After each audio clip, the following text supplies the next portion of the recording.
Those details. Here new at 5:30, rules over flying flags in a Waxhaw community has some in the neighborhood at odds. A police officer says he's never had issues hanging his American flag with a thin blue line until now. WCNC Charlotte's Julia Kaufman takes a look at the HOA rules some are calling unfair and why an attorney says they are likely valid.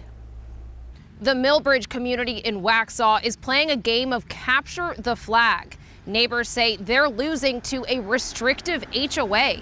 Several first responders living here are pushing for a rule change they say shouldn't have been enacted in the first place.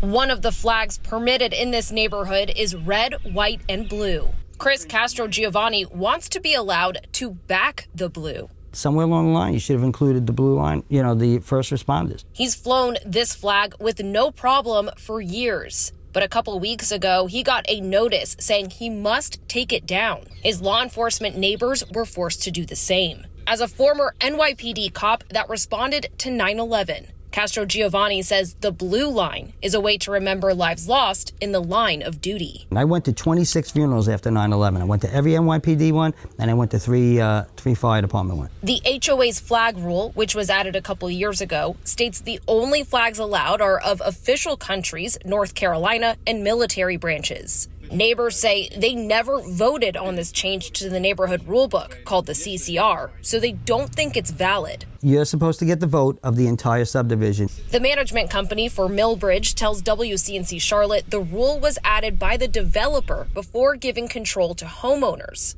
Attorney Mike Hunter says that's common. A lot of these CCRs give the developer the authority to unilaterally amend the declaration while it's in control of the HOA. They're allowed to do so during what's called the developer control period. And it usually runs from the time that the development is first started until some date 15 years in the future, or when all the lots are sold, or the developer only has 5 lots left. It just depends, it varies.